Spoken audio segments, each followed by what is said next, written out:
आप सभी के साथ मैं हूं ऋतिका पांडे। हमारे उत्तराखंड हमारे स्पेशल बुलेटिन में आप सभी का बहुत बहुत स्वागत करेंगे। खबरों की शुरुआत करते हैं खटीमा की बड़ी खबर से, जहां खटीमा के किलपुरा रेंज क्षेत्र में अवैध लकड़ी चिरान का मामला सामने आने से वन विभाग की कार्यप्रणाली पर सवाल खड़े हो गए हैं। पुटरा स्थित एक आरा मशीन पर छापेमारी के दौरान अवैध रूप से लकड़ियों का चिरान होता पाया गया है, जबकि मौके से लकड़ियां और एक ट्रक जब्त किए जाने की बात भी सामने आई है। ट्रक पर किलपुरा रेंज से जुड़े वन विभाग के लॉट नंबर का उल्लेख होने से मामला और गंभीर हो गया है। स्थानीय लोग पूरे नेटवर्क और पर सवाल उठा रहे हैं। बता दें, रेंजर मनोज कुमार पांडे ने शुरुआत के बयान देने से इनकार किए, बाद में जानकारी भी दी है। जांच जारी है। खटीमा से अशोक सरकार की रिपोर्ट। जैसे एक सूचना प्राप्त हुई थी हमको सुबह, तो उसमें हम लोगों ने भी वाहन को अपनी अपेक्षा में ले लिया है और जांच की जा रही है। उच्च से जो भी दिशा निर्देश मिलेंगे उस अनुसार कार्रवाई की जाएगी। अभी इस लकड़ी का कोई ऐसा वो नहीं है कि कहाँ थी क्या थी। अभी तो हमने तत्काल में इसको अपने अपेक्षा में लिया है और जांच में जैसा भी प्रकरण की जो भी आएगी उस प्रकार इस पर कार्रवाई की जाएगी। सर, गाड़ी पकड़ी गई है? गाड़ी पकड़ी गई है। कितने नग और कितने फ्रेम मिले सर?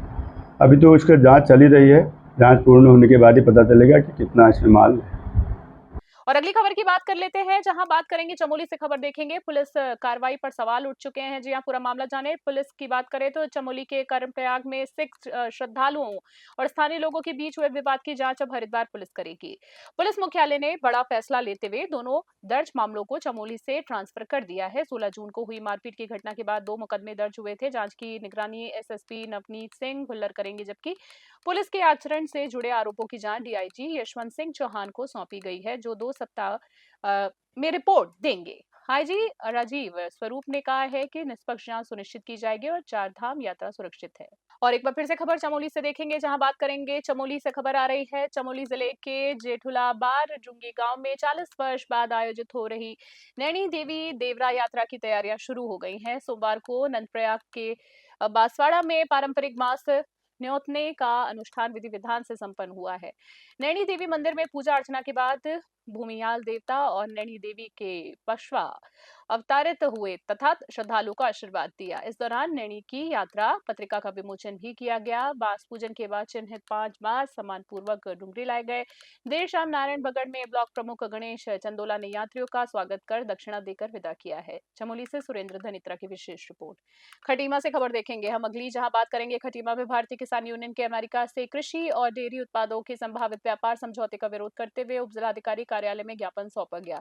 किसानों का कहना है कि विदेशी कृषि और डेयरी उत्पादों के आयात से भारतीय किसानों को भारी आर्थिक नुकसान होगा और उन्हें अपनी उपज कम कीमत पर बेचने के लिए मजबूर होना पड़ेगा। जिला अध्यक्ष मनजिंदर सिंह भुल्लर ने चेतावनी दी है कि यदि केंद्र सरकार ने इस फैसले पर पुनर्विचार नहीं किया तो किसान आंदोलन के लिए बाध्य होंगे। प्रशासनिक अधिकारी गीता गौतम ने बताया कि ज्ञापन को शीघ्र ही प्रधानमंत्री कार्यालय तक भी भेजा जाएगा। खटीमा से अशोक सरकार की रिपोर्ट।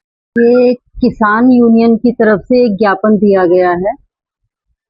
माननीय प्रधानमंत्री जी को संबोधित है ये ज्ञापन, और इनके द्वारा कहा गया है कि अमेरिका से जो भारत की एक ट्रेड डील हो रही है उसमें क्या है, कृषि उत्पादन और डेयरी उत्पादन को भी शामिल किया गया है, इनका कहना है।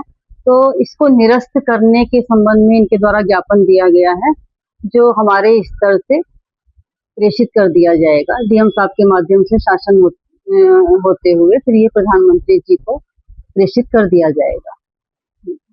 कई दिनों से हमारे जो संयुक्त किसान मोर्चा के किसान सभी साथियों ने आप सभी लोगों को कह रहे हैं कि जो अमेरिका के साथ ये समझौता हो रहा है, जिसमें कृषि उत्पादन भी है, डेयरी प्रोडक्ट भी है, तो ये हम कई दिनों से कह रहे हैं कि ये किसानों के हित में नहीं है। क्योंकि अगर अनाज और डेयरी प्रोडक्ट अमेरिका से बिना किसी टैक्स या टैरिफ के आएंगे तो यहाँ के किसान की फसल कहाँ जाएगी? क्योंकि यहाँ का किसान तो पहले ही पौने पौने दामों में अपनी फसल बेचने को मजबूर हो और बेच भी रहा है।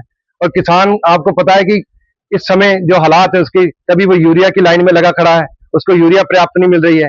तो हम आज पूरे भारत में जगह जगह 23 तारीख को जो अमेरिका के साथ भारत सरकार समझौता करने जा रही है उसके विरोध में किसान संगठन और किसान उतरे हैं।